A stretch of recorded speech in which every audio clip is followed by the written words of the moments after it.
Hey everyone, I'm Carson Bruce, wedding DJ and videographer. If this is your first time on the page, welcome. And today I'm talking again with Megan Parker of Megan Mae Events.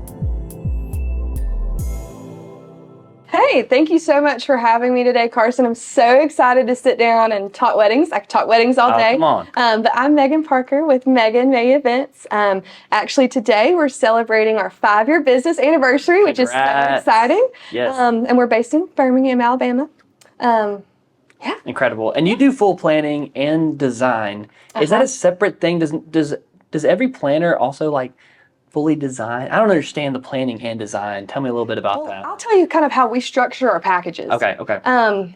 We tell everybody every bride is at a different stage of her planning process, or she's looking for a different level of assistance. Okay. So we build custom packages that are tailored to meet her specific needs. Come on. Not everybody needs a design service. Right. Some people don't want to do anything, and then we're going to the wholesale florist to do a design meeting with floral, and then we're going to the linen company, and we're putting all of it together. So it really depends on the bride. That's good. Okay, so let's get into the difference between a venue manager, a day of coordinator, and a full planner. Those 3 categories, guys, people need to know these things because not all venues are created equal, and some venues actually market themselves as having a coordinator there, but that doesn't mean that you're not going to have a good planner. So I want you to take it away. Okay. What are the differences between these 3 roles? Okay.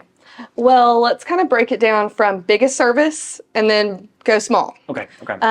So a planner is generally involved pretty early in your process. A lot of times that's before people even get engaged. I'm working with a couple right now, and I've been working with them for a while. They knew they were getting married. So we've already been working to plan some of her elements. So they're going to be involved early in the process. Planners are going to help you with your vendor selections, which is a big one because she's going to hand you, or they are going to hand you a huge list of people that they know, that they trust, they work with all the time, that are reputable and experienced. So they're going to help you find people that fit not only within your budget, but with the style that you're looking for as well. They're most of the time going to help you with some sort of design element, or at least guide you to the right people who can do that. Yes. And then they're going to help you with some of those budget items. So a lot of brides come to me and they have absolutely no idea what things cost within the wedding industry. And that's my job to educate them on this is how much a venue can cost. DJ is normally this much. You're going to be expecting to pay about this much for your catering. And we kind of help her build a budget so that then, she knows, hey, this is what I need to be spending. This person's probably a little too cheap. Why are they so cheap? Right. Or this might be a little expensive for this category based on the advice that I've been given from my planner. Yes, and you have planned hundreds of weddings at this point. So you've seen a lot of numbers. We have. So then we'll kind of talk about a coordinator. A coordinator is generally, you'll see the term a day of coordinator, and then you'll see the term a month of coordinator. Okay. I generally tell brides when I meet with them for an initial consultation, if anybody markets theirself as a day of coordinator, stay far away from that person. Because there is no way any person, me included, could come in and meet you the week of your wedding and run a successful event. Because it's my job as your planner to advocate for you and to protect your dreams and your visions for the big day. And you need somebody who understands what's going on. Yes. And then obviously something is going to go wrong behind the scenes. The bride is never going to know about it, but I need to know how you would want that issue solved. Yes. I need to know kind of your thoughts so I can make that decision and you're going to be happy with that. Totally. So don't entertain anybody. That is a day of coordinator. A month of coordinator is a very common thing that people do. Generally, that person is coming in 4 to 6 weeks before your event, but that leaves all the planning on the bride. So most of the time, the bride kind of does everything. The 8 months leading up to her wedding, comes to the coordinator 4 to 6 weeks before and says, here's absolutely everything I've done. And that's up to them to put a plan together. I used to do a decent amount of coordinating, month of coordinating, when I first kind of branched out and started Megan Mae Events. But I felt like that was just incredibly stressful for not only the brides, but for myself as well, because I haven't been working with you 8-10 months a year Right. to really know you and to understand your vision. And there's always something that has been missed because you don't have the guidance of a planner throughout your process. So it just creates more stress for the couples and then kind of for the coordinator as well. But that's my personal experience. And a lot of people that are on budgets, they're stuck with a budget. Some mistakes is they book the big venue, their favorite photographer, whatever, fill in the blanks for the rest, and then they come to a planner or coordinator last, and that's a big mistake. That's a big mistake that I tell everyone. It's like don't book your planner last. Book it as one of your first ones. Make that your first thing. Yeah, because they're gonna really know the standard for the industry. And hey, if you have a friend that gave you a big discount as a vendor, that's awesome too. Like you can still use them as your photographer, videographer, DJ. But tell us a little bit of the misconceptions between being budget friendly with like a coordinator versus the planner and the payoffs. Like, is it like 20% cheaper to have a coordinator? Is it 50% cheaper? Is it like tell us some real world examples, like how much cheaper and what's the payoff, and is there really a payoff? Yeah, I think that's a great question.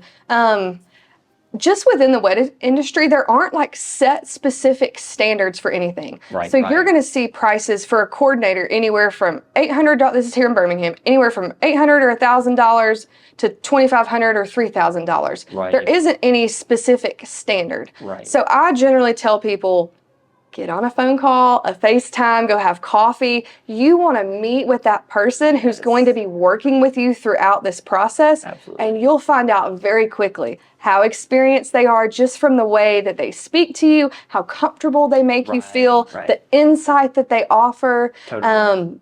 Did that answer your question? I think I went down a rabbit hole. Yeah. Is it like, for example, if you're going to use just these numbers, if coordinator is $1,000, does that kind of mean generally, rule of thumb, like a planner is like $3,000, $4,000, $5,000? It can be. Is it like 2 or 3 times the amount? Just for the sake of numbers, it's probably about right. Now, some planners, they charge a percentage of your budget. Okay. Some people do it that way. I don't particularly do it that way. Okay. But then there is, like within the planner word, you can kind of break that down into some subcategories. So you've got a full service planner, and then you've got somebody who offers partial planning. It just keeps going deeper and deeper. I don't. Okay. We're breaking it all down. We have a day of, 1 month, 2 month, 3 month, 4. No. But I think the price point question kind of is answered with that. If you have a full service planner, it's going to be more than 3 times what a coordinator would be. Right. So full service, think of me being the sole point of contact for everything. That's kind of the easiest way to explain it. They're at every phone call, every vendor meeting, every email communication, and then I'm generally leading that. That's good. But a partial planner, I do a lot of partial planning because I feel like a lot of brides want the freedom to kind of plan some on their own, but they want guidance from me. So they've got me to help plan along the way. I'm at some, not everything, but just the big stuff. And then you have unlimited access to me from time of booking until your wedding. So it's not like, okay, I can't ask you anything until 6 weeks before your wedding. You've got guidance from a planner, but I don't have to be the sole point of everything. So brides kind of like that freedom to choose. But the price point can vary within what level of service you have with your planner. Sure. Okay, and then venue manager. Tell us about this. So a venue manager, the easiest way to look at it is they work for the venue. Right. They do not work for the bride. Right. And there are some wonderful venue managers that I love and work with, but our jobs are very different. And they are normally willing to jump in and help, and I'm willing to jump in and help, and it's a good rapport that we have because we work together a lot. But the venue manager normally is responsible for prepping the venue, making sure like there's toilet paper and paper towels in the restroom, the chairs are put out, the tables are on, and if they're supplying the linens, that the linens are on the tables in the correct color. So they handle what is on property. A venue manager or a venue coordinator, that word is kind of interchanged a little bit. A venue coordinator might say, okay, like I'll create your timeline, but at the end of the day, they're still there to advocate for the venue and their interests. Absolutely. And I've been to some where, I get there before the venue coordinator as the DJ, 4 hours before ceremony or something, and then they'll come in an hour before ceremony and just make sure people are lined up. Yep. Send them down the aisle, which I'm very thankful. Whenever there's someone, most of the time, sending people down the aisle, you have to have someone to do it. So if they do it, and then after that, they make sure caterers are good, make sure dinner's good after toast speeches. And then some of them just dip out. So not all, but some of them are only there 4 or 5 hours of the day. When a planner or even day of coordinators, they're 8, 9, 10, 11, 12 and beyond hours of the day. Before you're like, oftentimes many of you guys are the first ones there and the last person to leave. Yeah. And venue coordinator, venue owner is not always there. I will say where we got married at Applewood Farms in Pell City. Yeah. Miss Susan, she does do a lot of coordinating there, and she met with us probably 5 or 6 times. We had a reception there at Applewood, and many venue owners don't meet with you 5 or 6 times. No, you're probably limited to 1, maybe 2 meetings if you're lucky. Right. And if they're going to do some of that coordination aspect. Yes. But like you said, that's probably lining you up, sending you down the aisle, and then cutting your cake. Right. And if you hear that term wedding director, think of that as the lady at church, and that's her service project. She sends you down the aisle and she cuts your cake. That's sometimes how you can kind of view this, but they're not working for you. They're not there to protect your vision. I know I keep saying that, but I love that line because I really believe that. Every couple has a different vision. And every love story is different. So every event is going to be different. And you just want somebody that's there to protect that for you. There's might not be anybody else on property there that's protecting all of the elements of your day other than your planner or your coordinator. So that's a big one. Totally. And back to the video we made about all-inclusive venues. You have a lot of those people do step in to be the planner. They have a team of owners, maybe a married couple or whatever, and one of them will plan or coordinate for that day. But they don't get the luxury of seeing other weddings and other venues. I think that's a big. They only see what they see, which can be a very big pro. This always works right here because sunset's right here and this field looks beautiful. Yeah, absolutely. Those things are great for venue managers, venue owners. But understand the whole ecosystem of a wedding flow and timeline and how things should be moving throughout the day. If we get behind on hair and makeup and what's going on with first looks, what's going on here, you need that. There's a bug flying around in there. Be featured now. You need that person that can actually help steer and save the day. That's more experienced than just maybe your venue. Yeah, because I'm going to deal with a different set of challenges working at venues all across the state than a venue coordinator, a venue manager is going to deal with just on their property. Because I see a lot of different things. I see the flow of different things, even logistics like load in and load out different places. All of that can vary. But yeah, it's a whole world of experience that comes together to make each one successful. So and another thing too that I do want to hit on here, maybe you don't get this a lot because you're getting a lot of people that reach out to you that you're doing full planning and design. But sometimes when I'm DJing or videoing, every now and then there is a very sweet friend of the bride, whether that's a college friend, a roommate, an aunt, a mother, a grandmother, someone closely related to the bride who maybe, in their defense, maybe they do have 3 or 4 or 5 weddings that they've experienced planning and coordinating. Maybe I've seen it with mothers where, I helped plan 2 of my daughter's weddings, and now I can plan and coordinate this wedding, and this is my 3rd. And but they do something completely else during the week. And what I'm trying to say is sometimes I feel like there are people that are trying to run your day that do not have the expertise that they should. And I see that with, if you're a bride and if you have a sister that's also a bridesmaid, but it's also running the day, there are some hiccups. So from your perspective, Megan, which again, I guess you don't see that perspective because when you're at the wedding, you are the planner. But what stories have you heard? Have you heard any stories of the mother or the sister or someone else trying to run the day and it not go well? Or maybe it did go well?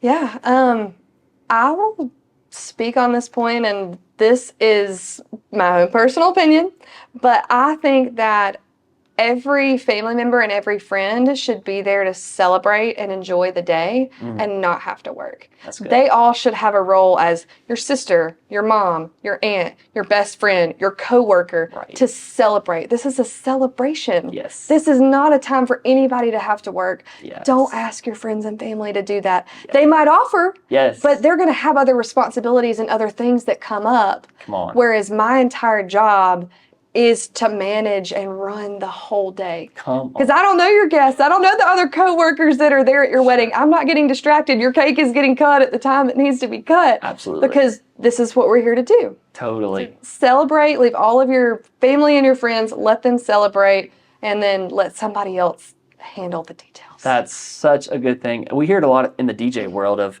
hey, my fiance is a producer or musician, and so I don't know if we'll need a DJ. I'm like, well, is he getting married that day? Like, is he going to be busy, like, getting married and dancing, you know? Just because you might have equipment, you might do this, that, or the other, you still need someone else who might command that. Yeah. Or even if you are a photographer or videographer, well, you can't take photos of yourself. You can't take videos of yourself. Maybe you could on a tripod. But just, it's not the same. And so you still need someone else to man and do these things, whether that's planning, whether that's any other vendor. But I do see it with catering sometimes where, you know, their family will cook for them, or their church will cook for them, or someone like that's beautiful and special and sweet. And I will say that too with family. That's a huge thing is getting someone else there, not your family, to be the correct vendor. I probably see this the most with florists. Oh, she used to do floral, or, you know, she does X, Y, and Z, and her floral may be beautiful. Yeah. But it's probably going to take her a lot longer than it would any other person. We did a wedding relatively recently, and she was precious, so sweet, but she got there the night before and worked for hours. She got there before anybody else on property and worked all day and was still hustling, trying to get it all done for the ceremony. Absolutely. Whereas if you would have outsourced that, she wouldn't have had to spend the night before and the whole day of your wedding working. Totally. And then you probably would have had a florist that did a lot of prep, did her drop off, her install, and you go about your way. Totally. And on the subject of talking about the differences between planners, coordinators, venue managers, a lot of times venue owners, venue managers will require that you do have a coordinator there that's not them, you know, because it makes things so much smoother. Can you speak on that at all? Yeah. Well, I love those people. But for sure, it takes it off of their plate too, because it really allows them to step into their role as a property manager. Absolutely. Because they're advocating for the venue. It allows them to do that portion of it where I take care of the couple. Absolutely. So if everybody is kind of in their role, it flows. Have you ever, now this is a planner has probably ended up doing everyone's job at least once at one point. But do you ever find yourself like doing some of the things that maybe the venue manager should be doing? Do you ever go back and like, I don't know, do you ever do some of those things? I'll answer this question by telling you a story. How about that? Yeah. This has been a couple of years ago, and there are some venues that you never see the person. Yeah. I will preface this, not at a venue tour, not at a rehearsal, not at the wedding day. I never saw these people. If they came in this room right now, I'd have no idea who they are. But that left us not able to get in touch with them. They weren't they didn't have easy access to the venue. They were hard to contact. We ended up having to flip the entire venue ourselves. Right. We ended up having to sweep and mop that day. And they had a decor closet. And when we walked in, there was a mouse running around. And so our DJ friend, he was there, and I'm terrified of mice. Yeah. He pulls up in the truck, and the first thing I do is, please come catch this mouse. So the DJ caught the mouse. My assistant coordinator was getting down spider webs and they had spiders in them, from the corner of the ceiling. Wow. All the things, because we couldn't get in touch with the venue property managers. Oh my goodness. And they weren't anywhere to be found. They weren't present. Wow. Yeah. That's a reality. So things like that. Yes. Yeah, it happens. That. Yeah, and sometimes, things weren't quite clean like it should have been the night before or something like that. And a venue manager will arrive and be like, oh yeah, we need to straighten this up. We need to do this. Right. So we love great venue managers. We love coordinators and we love planners, but there are differences. They're not all equal. Yes. And if you're in the industry watching this video, you're like, yeah, I know that. But maybe you're a future bride and you didn't know this stuff. So maybe this is very beneficial for you guys. I have another point on this. Yeah, go for it. Come on, Megan. Tell us. Hold on. Let's see. How do I phrase this? The ideal venue manager, in my opinion, is somebody who offers a clean space for their vendors to come in. They've already set up, the heavy labor stuff as far as tables, chairs, all the things. We work together to create a floor plan, and they're easy to communicate with, and they make themselves present. Most of the time that means they're there in the morning, kind of setting up, we chit chat a little bit. They may not be on site the entire day, but they're there for the event in case anything goes wrong. Somebody spills a glass of wine on the dance floor, they're the person that normally jumps in to clean that. Because they know where their mop is at and their cleaning supplies and all the things. But somebody who is present, but they don't necessarily hover, because you don't have to be there all day. I'm there, and I can take care of all of the small things. Absolutely. But I may not know where your supply closet is at, or where you keep your extra toilet paper. So somebody who's there throughout the day to kind of pop in, and if they're not physically there, I can shoot them a text, and they're going to be right down with anything that we need. And I work with a lot of great venues, and that is the key, to have somebody on site that we know is there to help with the venue side of things. That's great. That's great. I want to talk about planners because I love you guys, because y'all save us so much time and effort and just make the day so great for the couple. And I'm a vendor that's always for the couple, whatever they are wanting to do. I want to, within my means, I want to try to make it happen. We're going to do it. That's always me. I'm not just like, this is what I've done for X amount of years. We're going to work together to get the vision of the bride. So I love great planners like yourself and others. But talk about, those who choose to get a day of coordinator or a month of coordinator, maybe their budget did not allow for them a full planning package, but maybe they did they did get a good coordinator. But talk about the things that sometimes get overlooked as far as contracts. What do you do for contracts? Do you leave this completely up to the, because different planners have heard different things, and I'm not a planner, so I don't know. But as far as contracts, do you guys look over contracts or agreements? Tell us about that contract world real quick. I, as a planner, either partial or full, I will get all of your contracts. Especially, I normally reference this, like if you have a band, they're going to have a rider in that. And I've had some bands I've worked with that need a case of Dasani on the stage and honey roasted peanuts in the green room, and I'm the person that takes care of that. So that's, there may be some small little things in different vendor contracts that we need to be aware of to make the day successful. I don't know about all coordinators, but I know it's helpful for me on my end to just see it kind of itemized. How many levels or how many hours of service are you offering? Carson, did you build in cold sparks to this package as well? Is that an add-on service? If I've got your contract and know what y'all agreed upon, I'm not blowing up your phone bugging you about it. Going, hey, what are you bringing tomorrow? Or what are you bringing next month? Kind of thing. Absolutely. And it's a big thing, because people are booking these vendors that they're like, wow, I got a deal. This is like 50% less than industry standard. And then all of a sudden they're getting messages the week of their wedding saying, hey, I have something coming up. So and you get no-show vendors that happen. And this is, I think, sometimes a result of not having a planner that is double checking your every move. And I don't want this to be like a fear thing. Like, oh my gosh, I need to get a planner right now, but maybe you should go get a planner right now. It's things can still work out well even without a planner hovering over. But I think having, and I say hovering, it's not a negative thing, but looking through all of your things. Being detail oriented. And not all of us are that way. And so I think it takes someone with that business mindset to know all that. So I just want to say, get a planner who knows contracts, knows what to look for. I need to put a rider in my contract for, I want some honey roasted peanuts on the side as I'm DJing. No. It's a real thing. It happens. I know. I thought that was a thing with big artists, signed artists that are going on tour. We want this, and this in our green room. But you're saying wedding bands too. Yeah.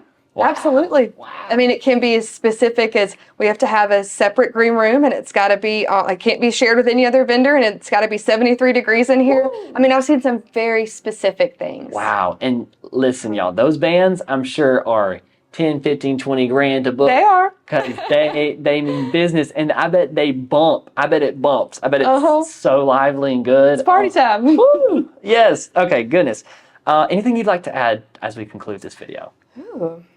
Any encouragement to people getting married? I think when you're booking a venue, ask the difficult questions. Ask the difficult questions. Because a lot of times it's going to save you, financially, Right. but it's going to save you a lot on your stress level. Yes. You want to vibe with all of your vendors, but you want to vibe with your venue manager as well. Totally. And make sure that they're going to be around. Absolutely.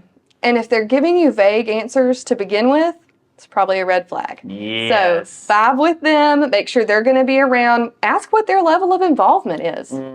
That's good. Ask the hard questions. How often are you on property? If I bring in a coordinator, are you still going to do X, Y, and Z? Absolutely. Review those contracts. Make sure that you know what level of service you're getting and you understand what their role is, because different venue managers do and provide different services. 100%. 100%. Not all venues or vendors are equal. So you need to know how much time are we in there, how much time can we get in to decorate, all those things. The rain plan, the list goes on. We need to make a video about red flags. Got that too. That's going to be the next video, guys. So y'all stay tuned. But I hope y'all enjoyed this information. Megan Parker, actually, with Megan Mae Events. Is Megan your middle name? Is that just your Fun company? story. Yeah, tell us. I have a golden retriever. Oh, Her name is Sadie Mae. Sadie Mae. So when we branched out and started Megan Mae, I thought it was cute and catchy after my dog. Yeah, I like it. Come to find out, that is actually a family name that's been passed down on my mom's side. Wow. So it was truly just like the work of the Lord and a divine name, because I really had to pray about it for a long time. That's incredible. Sentimental. Do you have a website that's up? We have a website under construction. It should launch this summer. Oh man, y'all stay tuned for that. But y'all can find Megan Mae Events on Facebook, Instagram. Yep. Are you on TikTok too? No, I can't do the TikTok Yeah, thing. you don't have to be everywhere. You know what I'm saying? I understand. Y'all go find her on Instagram, Facebook, and we'll link anything here in the description as well. But thank y'all for being a part. If you're looking for venues, we do have full cinematic venue tours on the page. Again, I'm Carson Bruce, wedding DJ and videographer, not a planner, not a venue owner, but just having some conversations with other vendors, planners, photographers, videographers, whoever else. So thank you all for being a part, and we'll see you in the next video. Every love story deserves the perfect setting. And if you're getting married in Central Alabama, your dream venue might be closer than you think. We've toured and filmed 10 of the most breathtaking and unique wedding venues in the region. And they're all waiting for you on the Wedding Venues official YouTube channel. The search for your dream wedding venue just got a whole lot easier. On the Wedding Venues official YouTube page, you can now explore 10 of the best wedding venues across Central Alabama, from romantic countryside estates to modern spaces full of charm and character. Each video gives you an up-close look at what makes these venues truly unforgettable, so you can see the details, feel the atmosphere, and imagine your perfect day coming to life. The venues span from the heart of Birmingham, Anniston, Munford, Rainbow City, Ohatchee, Albertville, and even up near the Coleman and Vinemont areas. We're so thrilled to see how this channel is helping couples like you find the place where forever begins. This is only the beginning. We are expanding to cover the whole state of Alabama. If you have any amazing venue recommendation that needs to be on our page, please comment and let us know. Visit the Wedding Venues official YouTube page today and start discovering the venue that feels like home for your wedding day.